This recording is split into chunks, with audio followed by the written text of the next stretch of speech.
ನಮಸ್ಕಾರ. ಈಗ ನಾವು ಸಾಯಿಬಾಬಾ ಟೆಂಪಲ್ ಅಂತ ಹೇಳಿದ್ನಲ್ಲ, ಅಲ್ಲಿ ಮುಗಿಸ್ಕೊಂಡು ನೇರವಾಗಿ ನಮ್ಮ ತಂದೆ ಸಮಾಧಿ ಹತ್ರಕ್ಕೆ ಬಂದಿದ್ದೀವಿ.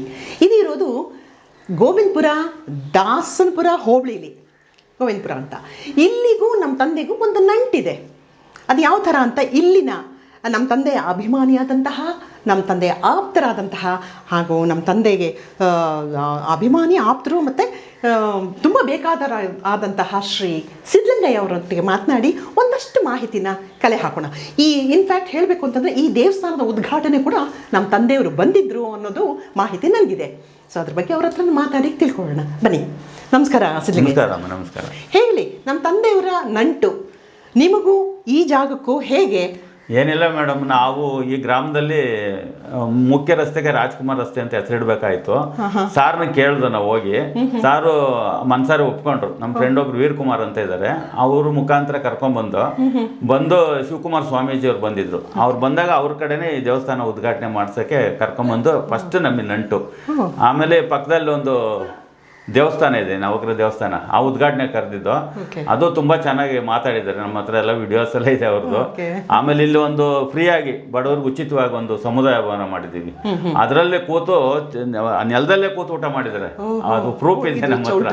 ಚೌಟ್ರಿ ಉದ್ಘಾಟನೆ ಮಾಡಿದ್ರು. ಈ ಕಾರ್ಯಕ್ರಮದಿಂದ ನಮ್ಗೆ ಅವರು ನಂಟು ಜಾಸ್ತಿ ಆಯ್ತು. ಅವರು ನಮ್ಮೂರಲ್ಲಿ ಇಲ್ಲೇ ಶಾಶ್ವತ ನೆಲೆಸ್ಬೇಕಾದ್ರೆ ಈ ನಾಗಲಿಂಗೇಶ್ವರನೇ ಕಾರಣ, ಶಿವಕುಮಾರ್ ಸ್ವಾಮೀಜಿ ಆಶೀರ್ವಾದ ಅಂತ ನನ್ನ ಭಾವನೆ ಮೇಡಮ್. ಓಕೆ ಓಕೆ ಓಕೆ, ಧನ್ಯವಾದಗಳು. ಎಷ್ಟು ಮಾಹಿತಿ ಕೊಟ್ಟಿದ್ದೀರಿ. ಬನ್ನಿ ಸಮಾಧಿ ಹತ್ರ ಹೋಗೋಣ ಈಗ.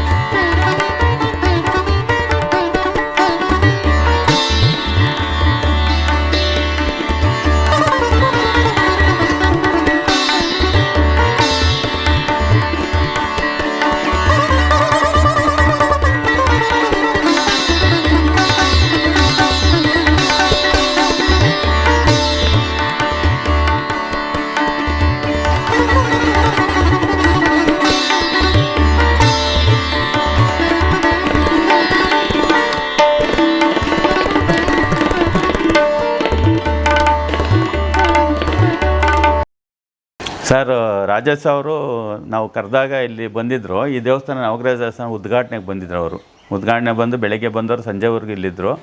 ಅದು ಅವರ ಅಮೃತಾಸ್ತಿಯಿಂದ ಈ ಉದ್ಘಾಟನೆಗೆ ಇವಾಗ ಇದ್ದಾರಲ್ಲ ಸಿದ್ಧಲಿಂಗ ಸ್ವಾಮಿಗಳು ಅಂತಾರೆ, ಅವ್ರ ಜೊತೆಯಲ್ಲಿ ಇದನ್ನು ಉದ್ಘಾಟನೆ ಮಾಡಿದ್ದ ಸಂದರ್ಭದಲ್ಲಿ ಇದನ್ನು ನಾವು ದೇವಸ್ಥಾನ ಮಾಡಿದ್ವಿ.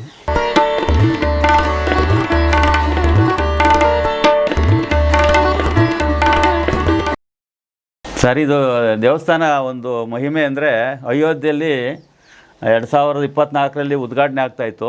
ಈ ನಮ್ಮ ಗ್ರಾಮದವರೆಲ್ಲ ಸೇರಿಕೊಂಡು ನಾವೊಂದು ರಾಮರದ ದೇವಸ್ಥಾನ ಮಾಡಬೇಕು ಅಂದು. ಅದಕ್ಕೆ ಮುಂಚಿತವಾಗಿ ರಾಜಾ ಸರ್ ಬಂದಾಗ ಹೇಳಿದರು, ಅವರು ಇಲ್ಲಿ ಸ್ಪೀಚ್ ಮಾಡುವಾಗ ಕೋತಿಗಳು ಬಂದಿದ್ದು, ಇಲ್ಲೊಂದು ದೇವಸ್ಥಾನ ಆಗಬೇಕು ಅಂತ ಹೇಳಿದರು. ಅದು ನಾವು ಅರ್ಜುನ್ ಸರ್ಜಾ ಸರ್ಗೆ ಹೇಳ್ದೋ ನಾವು, ಸರ್ ಒಂದು ದೇವಸ್ಥಾನ, ಅವರು ಒಪ್ಕೊಂಡಿದ್ದಾರೆ. ನಾವೊಂದು ಕಲ್ಲಿಂದು ಮಂಟಪ ಮಾಡಿ ಒಂದು ದೇವಸ್ಥಾನ ಮಾಡ್ಕೊಡ್ತೀನಪ್ಪ ನಮ್ಮ ಮಾವವ್ರ ಗುರುತುಗೋಸ್ಕರ ಅಂತ. ಆ ನೆನಪು ಏನೋ ಆ ಟೈಮ್ನಲ್ಲಿ, ಅಯೋಧ್ಯೆ ಟೈಮ್ನಲ್ಲಿ ಈ ದೇವಸ್ಥಾನ ನಾವು 1 ವಾರದಲ್ಲಿ ಕಟ್ಟಿ ಇದು ಉದ್ಘಾಟನೆ ಮಾಡಿದ್ದು. ಇದೊಂದು ರಾಜೇಶ್ ಅವ್ರದ್ದು ಗುರುತು ಈ ಗೋವಿಂದಪುರದಲ್ಲಿ. ಸರ್, ಈಗ ದೇವಸ್ಥಾನ ಆಯಿತು, ಈಗ ಈ ಬಿಲ್ವ ಪತ್ರೆ ಮರ ಇದೆಯಲ್ಲ, ಇದ್ರ ಬಗ್ಗೆ ಏನೋ ಒಂದಷ್ಟು ಮಾಹಿತಿ, ಒಂದು ವಿಶೇಷತೆ ಇದೆಯಂತೆ, ನಿಮ್ಮ ಬಾಯಿಂದನೇ ಕೇಳೋಣ. ಮಾಹಿತಿ ಏನಿಲ್ಲ ಮೇಡಮ್ ಅವರೇ, ಅವತ್ತು ಶ್ರೀ ಶಿವಕುಮಾರ್ ಸ್ವಾಮೀಜಿಯವರು ಬಂದಿದ್ರು ಉದ್ಘಾಟನೆ ಸಂಜೆ 4 ಗಂಟೆಯಲ್ಲಿ. ಅವಾಗ ನಮ್ಮ ರಾಜೇಶ್ ಅವರು ಬಂದಿರೋ ಅವ್ರ ಜೊತೆಯಲ್ಲಿ.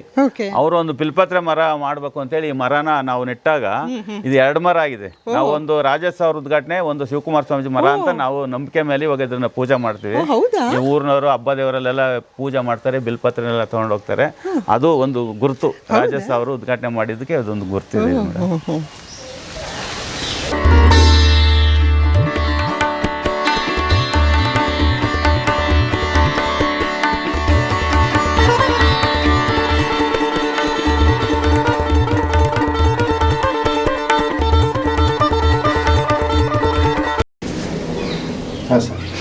ಏನಿಲ್ಲ ಸರ್, ಇದು ಶಿವಕುಮಾರ್ ಸ್ವಾಮೀಜಿಯವ್ರ ಪಾದಕೆ. ಇದು ಅವರು ಮಠದಲ್ಲಿ ಬೆಳಿಗ್ಗೆ ಶಿವಪೂಜೆ ಮಾಡುವಾಗ ದೇವ್ರ ಮನೇಲಿ ಆಗ್ತಿದ್ದ ಪಾದಕೆ ಇದು. ಅದು ಯಾರಿಗೂ ಕೊಡಲ್ಲ.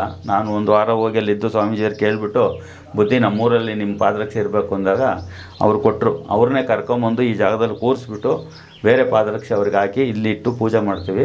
ಅಕ್ಕಪಕ್ಕದ ಗ್ರಾಮದವರು ಊರಿನವರೆಲ್ಲ ಇಲ್ಲಿ ಬಂದು ಹಬ್ಬ ದೇವರಲ್ಲಿ ಪೂಜೆ ಮಾಡಿ ನಮಸ್ಕಾರ ಮಾಡ್ಕೊಂಡು ಹೋಗ್ತಾರೆ. ಸರ್ ಏನಿಲ್ಲ, ಇದು ಸಮಾಭವನದ್ದೊಂದು ಒಂದು ಎರಡು ಮಾತಲ್ಲಿ ಹೇಳೋದಂದರೆ, ಸ್ವಾಮೀಜಿಯವರು ಈ ದೇವಸ್ಥಾನ ಉದ್ಘಾಟನೆಗೆ ಬಂದಾಗ ಏನಾದರೂ ಒಂದು ಮಾಡಬೇಕು ಬುದ್ಧಿ ಅಂತ ಕೇಳಿದಾಗ ಬಡವರಿಗೆ ಏನಾದರೂ ಒಂದು ಒಳ್ಳೇದು ಮಾಡಪ್ಪ ಅಂತ ಹೇಳಿದರು. ಇದೊಂದು ಚಿಕ್ಕದಾಗಿ ಒಂದು ಸಮುದಾಯ ಅಂತ ಮಾಡಿದ್ದೀವಿ. ನಾವು ಯಾರಿಗೂ ದುಡ್ಡು ತೊಗೊತ ಇಲ್ಲ, ಎಲ್ಲ ಫ್ರೀಯಾಗಿ ವರ್ಷಕ್ಕೆ ಒಂದು 10-15 ಮದುವೆಗಳು ಮಾಡ್ಕೊತಾರೆ, ಎಂಗೇಜ್ಮೆಂಟು ನಾಮಕರಣಗಳು ಮಾಡ್ಕೊತಾರೆ. ಇದರಲ್ಲಿ ಒಂದು ಮಂಟಪ ಇದೆ. ಆ ಮಂಟಪ ಒಳಗಡೆ 2 ರೂಮ್ ಇದೆ, ಹೆಣ್ಣು ಗಂಡಿಗೆ ಅಂತೇಳಿ. ಇದರಲ್ಲಿ ಸುಮಾರು ಒಂದು 100 ಜನ ಕೂತ್ಕೊಬೋದು. ಒಂದು 100 ಚೇರ್ ಇದೆ. ಮೇಲ್ಗಡೆ ಊಟದ ವ್ಯವಸ್ಥೆ ಮಾಡಿದ್ದೀವಿ. ಅಲ್ಲಿ ಒಂದು 2000 ಜನಕ್ಕಾಗುವಷ್ಟು ಪಾತ್ರೆ ಸಾಮಾನಿದೆ. ಒಂದು ಸಾರಿಗೆ 60 ಜನ ಊಟ ಮಾಡ್ಬೋದು, ಆ ಥರ ವ್ಯವಸ್ಥೆ ಮಾಡಿದ್ದೀವಿ. ಇದುವರೆಗೂ ನಾವು ಯಾರ ಹತ್ರನೂ ಒಂದು ಪೈಸೆ ದುಡ್ಡು ತೊಗೊಂಡಿಲ್ಲ. ಎಲೆಕ್ಟ್ರಿಸಿಟಿ ಆಗಲಿ ನೀರಿಂದಾಗಲಿ ಯಾವುದೂ ತಗೊಂಡಿಲ್ಲ. ಇದರಲ್ಲಿ ರಾಜೇಶ್ ಅವರು ಬಂದು ಊಟ ಮಾಡಿದ್ದಾರೆ ಈ ಜಾಗದಲ್ಲಿ. ಅದಕ್ಕೆ ಇದೊಂದು ಪ್ರೂಫು. ರಾಜೇಶ್ ಅವರು ಈ ಸಮಾಭವನದಲ್ಲಿ ಸ್ವಾಮೀಜಿಯವರ ಆಶೀರ್ವಾದದಿಂದ ಇಲ್ಲಿ ಒಂದು ದಿನ ಅವರು ಮಿಸ್ಸಸ್ ಅವರು ವೆಂಕಟೇಶ್ ಅಂತ ಇದ್ದಾರೆ ಸಾಯಿಬಾಬಾ ಟೆಂಪಲ್ನವರು, ಅವರು ಎಲ್ಲ ಸೇರಿ ಇಲ್ಲಿ ಒಂದು ಊಟ ಮಾಡಿದ ಜಾಗ ಇದು. ಇಲ್ಲಿ ಬಡವರಿಗೆ ಅನುಕೂಲ ಆಗಲಿ ಅಂತ ಇದೊಂದು ಅನುಕೂಲ ಮಾಡಿದ್ವಿ. ಇದನ್ನು ಉದ್ಘಾಟನೆ ಮಾಡಿದ್ದು ನಮ್ಮ ತಂದೆಯವರೇನಾ? ಹೌದಾ? Okay okay. ಇದು ಬಂದಿದ್ರು, ಅದು ಉದ್ಘಾಟನೆ ಮಾಡಿದ್ರು. ಹೌದಾ? ಓಕೆ. ಅದೇ ಮೇಲೆ ಅಂತ ಅಂತೀರಾ ಊಟ.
ಸರ್ ನಾನೊಂದು ಕಲ್ಲಿದೆ ಅಂತ ಹೇಳಿದೆ ನಮ್ಮ ತೋಟದಲ್ಲಿ. ರಾಜೇಶ್ ಸಾರು ಅವ್ರ ಶ್ರೀಮತಿ ಪಾರ್ವತಮ್ಮ ಅವ್ರು ಬಂದರೆ ಈ ಕಲ್ಲು ಮೇಲೆ ಕೂತ್ಕೊಳೋರು. ಅದು ಕಲ್ಲು ಇವಾಗೂ ನೋಡಿ ತೆಗ್ದಿಲ್ಲ ನಾವು, ಹಂಗೆ ಇರಲಿ ಎಷ್ಟು ದಿನ ಇರುತ್ತೋ ಅಂದ್ಬಿಟ್ಟು ಅದೇ ಥರ ಇದೆ. ಇಲ್ಲಿ ಕೂತ್ಕೊಂಡು ಎಳ್ನೀರು ಕುಡಿದು ಹೋಗೋರು. ಅದು ಅವ್ರ ಗುರುತಿಗೋಸ್ಕರ ಈ ಕಲ್ಲಿಗೆ ಹಂಗೆ ಇಟ್ಟಿದ್ದೀವಿ ನಾವಿಲ್ಲಿ ನಮ್ಮ ತೋಟದಲ್ಲಿ.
ಅದೇ ನಾ ಹೇಳಿದ್ನಲ್ಲ ಸಿದ್ಧಲಿಂಗಯ್ಯ ಸರ್ ಅಂತ, ಇವರೇ ಆ ದಾನಿಗಳು. ಸರ್, ನಿಮ್ಗೆ ಯಾಕೆ ಈ ಜಾಗನ ನಮ್ಮ ತಂದೆಯವ್ರ ಸಮಾಧಿ ಕೊಡಬೇಕು ಅಂತ ಅನ್ನಿಸ್ತು, ಅದನ್ನು ಹೇಳಿ. ಇದು ಜಾಗ ಕೊಡಬೇಕು ಅಂದ್ರೆ ಏನು ಮೇಡಮ್ ಅವರೇ, ಅವರು ನಮ್ಮ ಮನೆಗೆ ಒಂದು 5-6 ಸಾರಿ ಸಾರ್ ಬಂದಿದ್ರು, ಸಿದ್ಧಗಂಗಾ ಮಠಕ್ಕೂ ಬರ್ತಾ ಇದ್ರು. ಇಲ್ಲಿ ಮೇಯ್ನ್ ನಮಗೆ ಪರಿಚಯ ವೀರ್ ಕುಮಾರ್ ಅಂತ ನಮ್ಮ ಫ್ರೆಂಡು, ಅವರು ನಾವು ಒಂದೇ ಕಂಪ್ನಿಯಲ್ಲಿ ಕೆಲಸ ಮಾಡ್ತಾ ಇದ್ದಿದ್ದು. ಅವರು ಯಾವುದೋ ನಮ್ಮೂರಲ್ಲಿ ಒಂದು ರಸ್ತೆಗೆ ಹೆಸರು ಇಡಬೇಕಾಯ್ತು, ರಾಜ್ಕುಮಾರ್ ರಸ್ತೆ ಅಂತ. ಆ ಉದ್ದೇಶದಿಂದ ನಾವು ಸಾರ್ ಪರಿಚಯ ಆದರು. ಸುಮಾರು ಸಾರಿ ನಮ್ಮ ತೋಟಕ್ಕೆಲ್ಲ ಬರೋರು ಹೋಗೋರು ಮಾಡ್ತಾ ಇದ್ರು. ನಮ್ಗೆ ಯಾರು ಫೋನ್ ಮಾಡಿಲ್ಲ. ನಮಗೆ 6 ಗಂಟೆಯಲ್ಲಿ ನಾನು ಟಿವಿ ಆನ್ ಮಾಡಿದೆ, ಏನಕ್ಕೆ ಅವತ್ತು 6 ಗಂಟೆಯಲ್ಲಿ TV 9 ಕೆಳಗಡೆ ತೋರಿಸ್ತಾ ಇದ್ರು 3 ಗಂಟೆಗೆ ಹೆಬ್ಬಾಳ ಚಿತ್ತಾಗಾರದಲ್ಲಿ ಬರ್ನ್ ಮಾಡ್ತಾರೆ ಅಂತ. ಇಮಿಡಿಯೇಟ್ಲಿ ನಮ್ಮ ಮಿಸ್ಸಸ್ ಕೇಳಿದೆ ನಾನು, ನಡಿ ಹೋಗ್ತಾನೆ, ಸುಡ್ತಾ ಇದ್ದಾರಂತೆ ಸಾರ್ನ ಅಂತ ಹೇಳ್ಬಿಟ್ಟು ನಾವು ಒಂದು 10 ಗಂಟೆಗೆ ಹೋದ್ರಲ್ಲಿ ಬ್ಯಾರಿಕೇಡ್ ಎಲ್ಲ ಹಾಕಿದ್ರು, ಒಳಗಡೆ ಯಾರನ್ನೂ ಬಿಡಲಿಲ್ಲ. ಅಲ್ಲಿ ದೊಡ್ಡಣ್ಣವ್ರು ಬಂದಿದ್ರು, ಫಿಲಮ್ ಆಕ್ಟರ್ಸು, ಆಮೇಲೆ ಡಿಂಗ್ರಿ ನಾಗರಾಜ್ ಅಂತ ಇದ್ರು, ಅವ್ರ ಹತ್ರ ಎಲ್ಲ ಮಾತಾಡ್ಕೊಂಡು ಈಚೆನೇ ನಿಂತಿದ್ದು. ಆಮೇಲೆ ನಮ್ಮ ಫ್ರೆಂಡ್ಗೆ ಹೇಳಿದೆ, ಏನಪ್ಪ ನಮ್ಮನ್ನು ನೋಡೋಕೆ ಹತ್ರ ಬಿಡ್ತಾ ಇಲ್ವಲ್ಲ ಅಂತ. ಅವಾಗ ಹೋಗಿ ಒಳಗಡೆ ಅರ್ಜುನ್ ಸಾರಿಗೆ ವೀರ್ ಕುಮಾರ್ ಹೇಳಿರು, ಹೌದಾ ಅಂತ ಹೇಳಿ ಅವಾಗ ನಾವು ಹೋಗಿ ನಮಸ್ಕಾರ ಮಾಡಿ ಹೂವು ಹಾಕಿ ನಿಂತ್ಕೊಂಡಿದ್ದು. ಅಲ್ಲಿ ಏನು ಬಂತ ಗೊತ್ತಿಲ್ಲ, ಏನು ಜ್ಞಾನೋದಯ ಆಯ್ತು ನನಗೆ. ಏನು ಸರ್ ಸುಡ್ತಾ ಇದ್ದೀರಾ, ಅವರು ಹಳೆ ನಟರು ರಾಜ್ಕುಮಾರ್, ಉದಯ್ ಕುಮಾರ್, ಕಲ್ಯಾಣ್ ಕುಮಾರ್ ಸಮಾನರು, ಒಂದು ಸ್ಮಾರಕ ಇರಲಿ ಅವ್ರದ್ದು ಜ್ಞಾಪಕಾರ್ಥ ಮಾಡಿ ಸರ್ ಅಂದೆ. ಹಂಗೆಲ್ಲ ಆಗಲ್ಲಪ್ಪ, ಯಾರು ನೀನು ಹಂಗೆ ಹೆಂಗೆ ಸ್ವಲ್ಪ ಅರ್ಜುನ್ ಸರ್ಜಾ ಸರ್ ನನ್ನ ಮೇಲೆ ಸ್ವಲ್ಪ ಗರ್ಮಾಗೆ ಮಾತಾಡಿ ಒಂದು ಸೈಡ್ ಇದೆ ಅವ್ರ ಮನೆ ಹತ್ರ, ಅವರು ಬೆಡ್ರೂಮ್ ಪಕ್ಕದಲ್ಲಿ, ಇಲ್ಲಿ ನಿಂತ್ಕೊಳ್ಳಪ್ಪ ಅಂದರು. ನಮ್ಮ ಮನೆಯೆಲ್ಲ ಆಚೆ ಹೋದ್ರೆ ನಾನು ಒಬ್ಬ ಅಲ್ಲೇ ಇದ್ದೆ. 10 ನಿಮಿಷ ಆದಮೇಲೆ ಅರ್ಜುನ್ ಸರ್ಜಾ ಸರ್ ಬಂದರು. ಏನಪ್ಪ ನಿಮ್ಮದು ಸ್ವಂತ ಪ್ರಾಪರ್ಟಿನ, ಏನು ಕೊಡೋದು ಗ್ಯಾರಂಟಿನ, ದುಡ್ಡು ಗಿಟ್ಟು ಕೊಡ್ಬೇಕಾ ಅಂತ ಕೇಳಿದ್ರು. ಸರ್, ದುಡ್ಡು ಗಿಡ್ಡು ಏನು ಬೇಡ, ನಾವು ಕೊಡೋದಂತ ಗ್ಯಾರಂಟಿ, ನಿಮ್ಗೆ ಎಷ್ಟು ಜಾಗ ಬೇಕು ಅಷ್ಟು ಕೊಡ್ತೀನಿ, ನೀವು ಚೆನ್ನಾಗಿ ಮಾಡ್ಬೇಕು ನಮಗೆ ಸ್ಮಾರಕ ಅಂತ ಕೇಳಿದೆ. ನೋಡಪ್ಪ, ನೀನು ಹೋಗ್ಬಿಟ್ಟು ಸ್ಪಾಟ್ಗೆ ಹೋಗಿ ಅಲ್ಲಿ ಗುಂಡಿ ತೋಡೋದು, ಕ್ಲೀನ್ ಮಾಡೋದು, ಫೋಟೋಸ್ ಕಳಿಸ್ಬೇಕು ನನಗೆ, ಒಂದು ಅರ್ಧ ಗಂಟೆಲಿ ಫೋಟೋ ಬರಬೇಕು, ಆಮೇಲೆ ನಾವು ಡಿಸೈಡ್ ಮಾಡ್ತೀವಿ ಅಂದರು. 3 ಗಂಟೆ ಆದ್ರೂ ಟಿವಿನಲ್ಲಿ ಬರ್ತಾನೆ ಐತೆ ಹೆಬ್ಬಾಳ ಚಿತ್ತಾಗಾರ ಅಂತಾನೆ. ನಾವಿಲ್ಲೆಲ್ಲ ಫೋಟೋ ತೆಗಿಸಿ, ಯಾರೂ ಇಲ್ಲ, ನಾನು ಒಬ್ಬನೇ ಇಲ್ಲಿ ಊರನ್ನೆಲ್ಲ ಹುಡುಗರನ್ನೆಲ್ಲ ಕರ್ಕೊಂಡು, ಸ್ನೇಹಿತರನ್ನೆಲ್ಲ ಕರ್ಕೊಂಡು ಎಲ್ಲ ಬೇಲಿಯೆಲ್ಲ ಕ್ಲೀನ್ ಮಾಡಿಸಿ ಗುಂಡಿ ತೋಡಿ ಕಳಿಸ್ತು. ಆವಾಗ ಟಿವಿನಲ್ಲಿ ಅನೌನ್ಸ್ ಮಾಡಿರಂತೆ, ಈ ಥರ ಅವ್ರ ಅಭಿಮಾನಿ ಒಬ್ಬರು ತುಮಕೂರು ರಸ್ತೆ ಗೋವಿಂದಪುರ ಅಂತೇಳಿ ಇವಾಗ ಕಾರಣಾಂತರದಿಂದ ಅನ್ಎಕ್ಸ್ಪೆಕ್ಟೆಡ್ ಶಿಫ್ಟ್ ಮಾಡ್ತಾ ಇದ್ದೀವಿ, ಅಲ್ಲಿಗೆ ಬರೋರೆಲ್ಲ ಅಲ್ಲಿಗೆ ಬನ್ನಿ ಅಂತ ಅನೌನ್ಸ್ ಮಾಡಿದರು. ಇಲ್ಲಿ 4:15ಗೆ ಬಂತು ಬಾಡಿ. ಇದೇ ಜಾಗದಲ್ಲಿ ಅವರು ರಾಜೇಶ್ ಸಾರು ಚಿರನಿದ್ರೆಯಲ್ಲಿ ಇರಬೇಕಾಯ್ತೇನೋ ನಮ್ಮ ತೋಟದಲ್ಲಿ. ಅವ್ರು ಹುಟ್ಟಿ ಬೆಳೆದಿದ್ದೆಲ್ಲೋ, ಅವರು ಬಾಳಿದ್ದೆಲ್ಲೋ, ಅವ್ರು ಮಾಡಿದ್ದೆಲ್ಲೋ, ಅವ್ರು ಇರ್ಬೇಕಾದ್ರೆ ಅವ್ರು ಎಲ್ಲೋ ಇರಬೇಕಾಯ್ತು. ಆದರೆ ಈ ಹಳ್ಳಿಯಲ್ಲಿ ಬಂದು ವಾಸ ಮಾಡ್ಬೇಕಾದ್ರೆ ಇವ್ರು ಜೀವಂತವಾಗಿ ಇಲ್ಲಿ ನಮ್ಮ ಗೋವಿಂದಪುರದಲ್ಲಿದ್ದಾರೆ. ಕರ್ನಾಟಕದಲ್ಲಿ ಅವ್ರ ಸ್ಮಾರಕ ಎಲ್ಲ ಅಭಿಮಾನಿಗಳು ಬರ್ತಾರೆ. ಇದೊಂದು ಸ್ಮಾರಕ ಇಲ್ಲಿ ಪ್ರಸಿದ್ಧಿಯಾಗಿದೆ. ತುಂಬ ಚೆನ್ನಾಗಿ ಮಾಡಿದ್ದಾರೆ. ಅವ್ರ ಫ್ಯಾಮಿಲಿನವರು ಅರ್ಜುನ್ ಸರ್ಜಾ ಸಾರಿ ಮಂಟಪ ಮಾಡಿಸಿದ್ದಾರೆ. ಅವ್ರ ಫ್ಯಾಮಿಲಿನವರ ಸುತ್ತ ಕಾಂಪೌಂಡು ಎಲ್ಲ ಮಾಡಿಸಿದ್ದಾರೆ. ತುಂಬ ಚೆನ್ನಾಗಿ ಮಾಡಿದ್ದಾರೆ. ಇನ್ನೂ ಸ್ವಲ್ಪ ಅಭಿವೃದ್ಧಿ ಕೆಲಸ ಆಗಬೇಕು. ಅವ್ರ ಫೋಟೋಸ್ಗಳು ಹಾಕ್ಬೇಕು. ಇಲ್ಲಿ ಒಂದು ರಸ್ತೆ ಇಲ್ಲ, ಅದನ್ನೆಲ್ಲ ಮಾಡ್ತೀವಿ ಅಂತ ಹೇಳಿದ್ದಾರೆ. ಮುಂದಿನ ದಿನಗಳಲ್ಲಿ ಮಾಡ್ತಾರೆ. ಈ ಅಭಿಮಾನದಿಂದನೇ ನಾವು ಕೊಟ್ಟೆ ಹೊರತು ನಾವೇನು ತೋರಿಸ್ಕೊಬೇಕು, ಇಲ್ಲಿ ನಾವು ಮಾಡಬೇಕು ಅಂತೇಳಿ 70 ಅಡಿ ಉದ್ದ 30 ಅಡಿ ನಾವು ಕೊಡ್ತಾ ಇರಲಿಲ್ಲ. ಇವತ್ತು ಇದು ಲಕ್ಷಗಟ್ಟಲೆ ಬಾಳುತ್ತೆ ಈ ಜಾಗ. ಇವತ್ತು ಬೆಂಗಳೂರು ಇದರಲ್ಲಿ ಲಕ್ಷಗಟ್ಟಲೆ ಬಾಳುತ್ತೆ.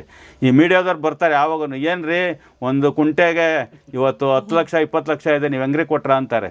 ಅಭಿಮಾನ ಸರ್, ಅದು ಅಭಿಮಾನ. ಎಲ್ಲ ಅಭಿಮಾನಿಗಳು ಎಲ್ಲ ನಟರಿಗೂ, ಸರ್ಕಾರದವರಾಗಲಿ ಬೇರೆ ಆಸ್ತಿ ಇರೋಂಥವರಲ್ಲಿ ಎಲ್ಲ ಹಳೆ ನಟರುಗಳನ್ನ ಯಾರು ಮರೆಸಬೇಡಿ. ಅವ್ರಿಗೊಂದು ಸ್ಮಾರಕಗಳು ಮಾಡಿ, ಸರ್ಕಾರನ ಒಳ್ಳೆ ಜಾಗದಲ್ಲಿ ಅವ್ರಿಗೊಂದು 10 ಎಕರೆ ಜಾಗದ ಎಲ್ಲ ಕಲಾವಿದರಿಗೊಂದು ಸ್ಮಾರಕ ಮಾಡಲಿ ಅಂತ ಈ ಸಂದರ್ಭದಲ್ಲಿ ನಿಮ್ಮ ಮೀಡಿಯಾ ಮುಖಾಂತರ ಕೇಳ್ಕೊಳಕ್ಕೆ ಇಷ್ಟಪಡ್ತೀನಿ.